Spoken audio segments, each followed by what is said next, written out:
We're running the gamut today. We'll even talk a little bit here about marriage and the small stuff that makes up a big thing, which is a great marriage, a long marriage. I'm careful about this because I've been in a long marriage now very happily. I think my better half is happy too. But I'm careful about, offering little bits and pieces from my standpoint, because I think everybody's so different, and how we look at our spouse is not how we look at anyone else, honestly, on the planet. It really isn't. So it's unique and it's singular, and yet people who are in the business of helping others, they do see common traits, and of course that would be our good friend Dr. John Braccio. drjohnb.com, the website for the podcast, and Regional Psychological Services of East Lansing. Good morning, sir.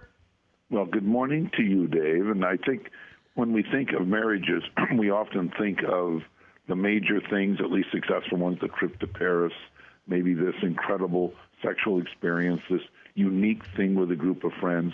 But the real success to the marriage really comes from those countless thousands of hours that we spend together. And this is when it's critical that there be these core kinds of activities, I guess we'll say, just the kind words, the encouragement, hugs, loving looks, loving touches, playful humor, thoughtful listening and supportive problem solving, understanding, ongoing compliments, tolerance in difficult times, civilized anger, notice and appreciative acts of kindness and love, and specific days of appreciation and love. Now, these are really the core types of things. They're the small things. If we appreciate someone, we notice something, we give them a hug, we give them a touch, we give them a look. These are the kinds of things that really lead to the successful long-term marriage relationship. There's no question of that. We tend not to think of that. When we look at, we'll see where a marriage failed, we might say, well, golly, they seem to have such a good time, and they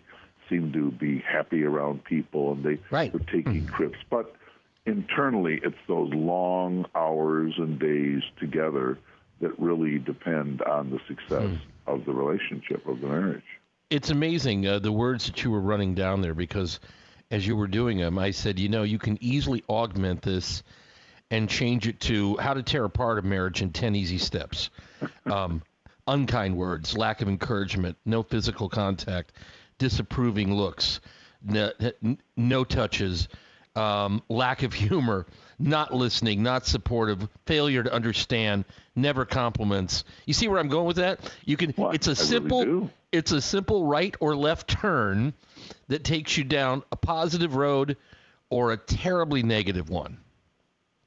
And it's amazing how many people oddly take the negative road. But then again, in a society where they're 50% divorce, you can be sure a lot of it is people taking the negative road, where really we want to be focusing and thinking about those that are successful. But you're right, there is the other side, of the equation. But I'm really somewhat amazed at how often people don't use kind words. They don't appreciate. They don't touch. They don't hug. They don't have loving looks. They don't have this thoughtful listening. They don't have these characteristics, these traits, these behaviors that are so obvious to a successful relationship. They just kind of get used to each other, and they just kind of live together. But that is really something different than a loving and happy and successful marriage relationship. There's something really lacking, and it's just amazing how many people, like when I work with people, I talk to people, and if I can just even encourage something, let's say, well, we really haven't thought of that, or we don't do that. We're not huggers, or we're not touchers, or this type thing. I've heard that before. Well, but again, if we don't develop and work on these characteristics, obviously each person is different, in terms of their hugging, particularly in the face of COVID. But as a general rule, people need touch, they need appreciation, they need notice.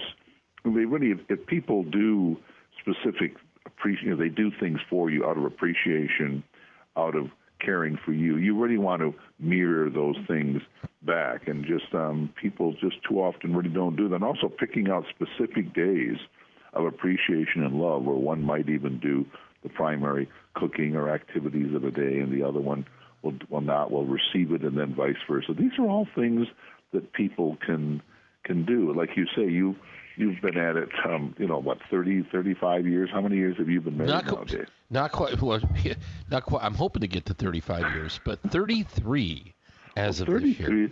33 is good. We have like 45, so it's just a question. Wow. And my wife actually, with two uncles, have had over 70 years. So I think that's really a long time. Wow, that's amazing. Well, one couple's still well into their 90s, and they're still together. So it is a road, and we have some choices. If we're going to live in it effectively, we really do have to learn to realize that in those thousands of hours that we are together, it's how we treat each other, how we look at each other, how we act with each other, how we touch each other, how we appreciate. All these things are critical. And Dave, it's surprising how many people don't. Like, I would like people to take a look at those and say, do I do those? Are those things that I can develop? And meet with a spouse and say, do you do this? Can we do this? Can we go the right way? So these are positive things, and I've seen people that weren't doing them, and once they become aware of them and they start working on them, relationships can improve, because these are not huge things to do. It's not like that was my point from the beginning, Doc. Is that these are I think these are easy check boxes, and if they're not, then maybe you've got to you've got to decide for yourself, and maybe get some help from somebody else that you trust on why they're hard for you to check. These aren't you're not asking people here to go through hoops. Not really, not at all. What I find, Dave, is people that haven't done them, and it could be children, it could be business related, somehow they've just lost this, and they're more like roommates, or they may be even very good friends, but they've lost the magic. I mean, they're just there. Yeah. They live together, and many marriages end up that way, where they're really not enemies. It's not even they don't even like each other. They've just have accommodated a friendship, and they're together, but they really miss that core set of love feelings, characteristics, and touches and things that are not there. Doc, I would say that's probably okay too, as long as it's acceptable to both parties, right? Because if it's not, then you've got a problem. Well, that is true. But I do find, though, as a whole, that if you do just talk to people in those situations, they wish if they could go back, they had done this. They would have tried. Sometimes it's hard years later to all of a sudden pick these things up. You have to really want to, and both have to be working in the same direction. So these are things not to lose. They're like skill sets, and if we lose them over the years, we can, of course, we want to go back, and we want to have people try to do these things. However, if they've been lost, it's quite hard to come back when you just have lost that loving feeling. Have you seen couples well into their senior and elderly years who do you and maybe they're not patients. I'm not saying they're patients of yours, but you've been around them and you say, whatever they've got in a bottle here, these two are like newlyweds. They just never seem to change. And is it typical, or does it seem now in our modern day and age, 2020, with all the other things, rather somewhat rare and unique and singular? I think there's more of that than you might think. There are a lot of happy people, a lot of happy couples. We tend to focus on negative. Those are the ones that make the headlines. Those are the ones you're right. we may even remember. Yep. But no, I think there are a lot of happy people that they've accommodated each other. They have children in common. They have grandchildren eventually. They have friends in common. No, I think there are a lot of happy couples. I think 50% may fail, and maybe another 25% accommodate each other and live together. But there is at least a 25%, I think, that are very, very happy. The goal would be to try to expand that, in my estimation. Makes for, I think, a better life for everybody in the coming generations that everybody interacts with.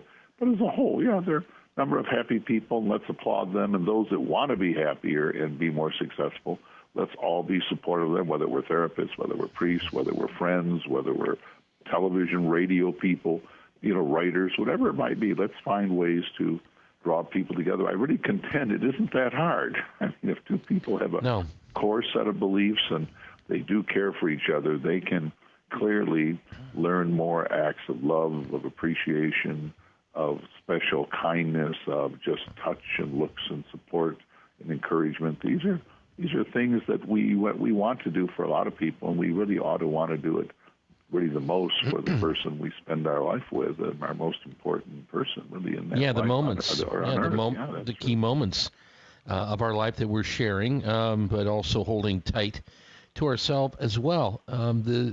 The checklist, as it were, and these are not difficult. If they are, there's other issues probably going on. But if they aren't, refer to them often. And if you're in a marriage, you'll be happy that you did.